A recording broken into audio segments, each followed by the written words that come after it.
వాళ్ళకి ఏం అన్యాయం చేస్తున్నాం సార్, వాళ్ళకి ఎన్ని చిత్రహింసలు పెడుతున్నారు, మేము ఉండాలా పోవాలా సార్ చెప్పండి సార్. నా ప్రాణమే పోతుంది సార్, మా ఊర్లో ఇడిపించే వాళ్ళు లేకపోతే నా కొడుకు ప్రాణము నా ప్రాణము అసలు బతకలేము సార్. మేము నిన్ను సాగు బతికలో ఉండి మరి నా కొడుకు మైములు బతికించుకున్న వాళ్ళని నన్ను హాస్పిటల్ తీసుకెచ్చిట్టే వాళ్ళు వెంటనే మమ్మల్ని కొట్టి పోయి పోలీస్ స్టేషన్ కలిసినారంట సార్. కలిసి నా నెంబర్ ఇచ్చి మమ్మల్ని మాట్లాడిచ్చినారు సార్. నాది తంగడోన్ గ్రామం సార్. నాన్నకు ఆశా వర్కర్గా డ్యూటీ చేస్తున్నాను సార్. నేను డ్యూటీకి పోయేసాము ఒక ఏఎన్సీని పలకరించడానికి పోవడానికి రెడీ అయినాను సార్. ఆ టైంలోన జిట్టుపోకు తీసేస్తున్నారు సార్. తీసేసేసే టైంలోన ఎందుకప్ప చిన్నపిల్లలు ఉన్నారు మా ఇంట్లోనే, ఒక విషయం చెప్పాలి కదా, మేము కూడా పాపని లోపలికి పిలుచుకుంటాము అని అన్నాం సార్. అది తన్నిన దానికోసం అని నేను బయటకు వెళ్తున్నాను సార్. నా వెనుకనే అబ్బాయి ఉండి నిన్ను అని అనరాని మాటలు అని నన్ను చిత్రహింసలు బయట చెప్పుకునే విషయాలు మాటలు మాట్లాడి నన్ను కొట్టడానికి వచ్చినాడు సార్. కొట్టడానికి వచ్చి అప్పుడు నా కొడుకు వచ్చి ఇడిపిస్తూ నన్ను అనరాని మాటలు అని నా కొడుకు వచ్చినాడు సార్. నేను నీ కొడుకుని చంపేస్తాను, ఎవడు అడ్డు మోసాడో ఎవరు ఏం చేసుకోలేరు అన్నాడు సార్. ఇంతకుముందు 3 సంవత్సరాలుగా డ్యూటీ నిన్ను చంపి తీసుకుంటాను, నువ్వు ఎప్పుడు చేస్తావు, నా భార్యని ఎక్కించుకుంటాను అన్నాడు సార్. అన్నా కూడా మేము ఏం అనుకోలేదు సార్ అవన్నీ. అయినా వింతేనే ఏంలా అనుకున్నాను సార్. వాడు ఇంతకుముందు వైఎస్ఆర్ పార్టీ ఉన్నప్పుడు వాలంటీర్గా డ్యూటీ చేస్తున్నాడు సార్. ఆ టైంలో అన్నా నన్ను బెదిరించినాడు సార్. ఎన్నిసార్లు బెదిరించినాడు. అయినా నా కొడుకు కదా, మా బంధువులు కదా అని నేను ఆయనకు మర్యాద చేసినాను సార్. డ్యూటీ కూడా అంత వాళ్ళని ఎక్కడైనా సమస్యల్లో నేను సాయం చేసినాను సార్. అయినా కానీ నా మీద ఎందుకు కక్ష పెట్టుకున్నాడో, నీ కొడుకుని నిన్ను చంపేసి నీ ఉద్యోగం నేను తీసుకోవాలనుకుంటున్నాను అంటున్నాడు సార్. అడిన తర్వాత నా కొడుకు ఎందుకురా మా అమ్మని అట్లా చిత్రహింసలు మాట్లాడుతున్నాను, నా కొడుకు వస్తే నా కొడుకుని నన్ను కొట్టినాడు సార్. నా కొడుకుని కొట్టిన తర్వాత మళ్ళీ నన్ను కూడా కొట్టి మొబ్బొచ్చేది అట్లా నెత్తికి చెవుకి కంపుకి ఎట్ట దూడితే అట్లా గుద్దికి పారేసినాడు సార్. నేనేమన్నా ద్రోహం చేసింటే వాళ్ళకి ఏమన్నా అన్యాయం చేసింటే చెప్పండి సార్. నాకు డాక్టర్ తరపున సిఐ తరపున నాకు అందరు సిఐటి తరపున యూనియన్ తరపున న్యాయం కావాలని కోరుతున్నాను సార్. మా యూనియన్ డ్యూటీకి నాకు సీరియస్గా ఉన్న దానికి మా సార్ వాళ్ళకి ఏం చెప్పలేదు సార్. ఇప్పుడు చెప్పాలని కోరుతున్నాను సార్. నా పేరు నాగలక్ష్మి సార్. నా గ్రామం సార్. వచ్చినాడు సార్. వచ్చినారు సార్. వచ్చి నన్ను వివరాలన్నీ తెలుసుకొని రాసుకొని పోయినారు సార్. మీరు ఏం మాట్లాడుకుంటారో మాట్లాడుకొని నాకు చెప్పండి, కేసు రాస్తామన్నారు సార్. Hospital sir. నన్ను హాస్పిటల్ తీసుకెళ్తుంటే వాళ్ళు వెంటనే మమ్మల్ని కొట్టి పోయి పోలీస్ స్టేషన్ కలిసినారంట సార్. కలిసి నా నెంబర్ ఇచ్చి మమ్మల్ని మాట్లాడిచ్చినారు సార్. మమ్మల్ని కొట్టినాడని బెదిరించినారు సార్.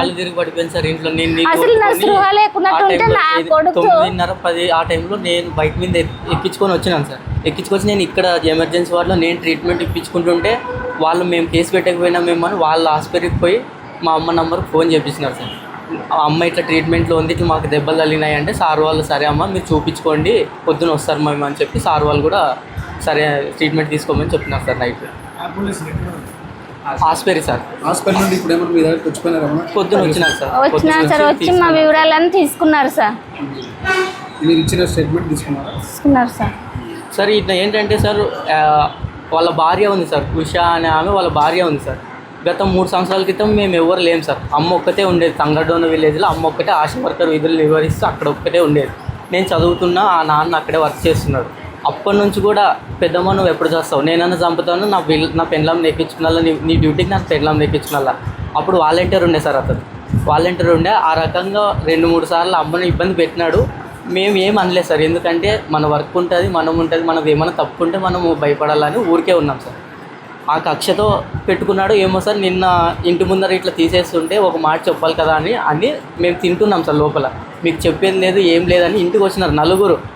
రంగముని వాళ్ళ నాన్న మునప్ప భార్య సులోచనమ్మ, అతని భార్య మారప్ప, రంగముని భార్య ఉష, వీళ్ళు 4 ఇంటికి వచ్చినారు. మేము చేతిలో అన్నం తినే చేతులతో బయటకు వచ్చినాం సార్. వాళ్ళు అరుస్తుంటే ఫోన్ లేదు, మా చేతులు అన్నం తింటున్నాం, బయటకు వచ్చినాం. ఇట్లే ఇది చేసినారు. అమ్మకి అప్పుడే డెలివరీ కేసు ఒకటి ఉంది, దానికి పోవాలని మేము ఇంకా తింటున్నాం.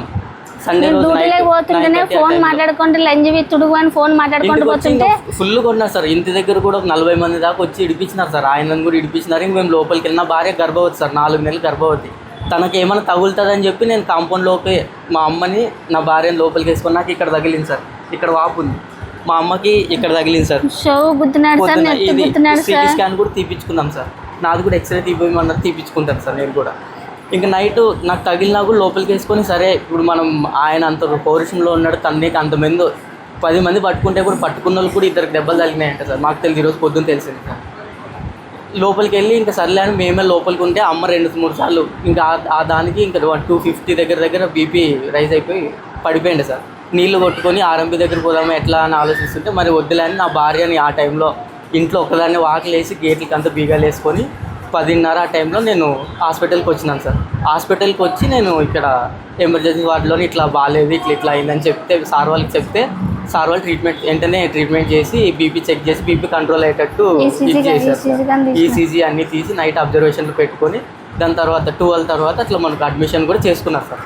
అప్పుడు అడ్మిషన్ అమ్మని చేసి అమ్మదాన్ని ఒక్కదాన్ని ఇక్కడ వదిలి అప్పుడు ఊరికి పోయి నా భార్య ఒక్కటే ఉంది మళ్ళీ వాళ్ళు ఏమైనా చేస్తారని 2:30 టైంలో నా భార్యను నేను ఎక్కించుకొచ్చి పాపని నేను నాకు చిన్న కూతురు ఉంటుంది, 4 ఇక్కడే ఉన్నాం నైట్ అంతా.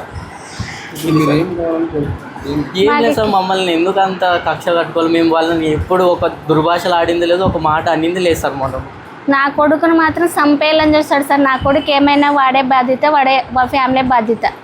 నా కొడుకు ఏమైనా వాళ్ళందరూ పట్టుకుంటే కూడా నేను ఎవరు ఆపుతారులే అని 10 మందిని దులిపించుకొని నా మీదకి వచ్చి ఈడేసినాడు సార్ దెబ్బ. ఎప్పుడేం లేదు సార్ మాకు రిలేషన్ అంటే మా చిన్న తాత కొడుకు సార్ అతను, బాబాయ్ వాళ్ళ రెండో తాత కొడుకు. అవును సార్.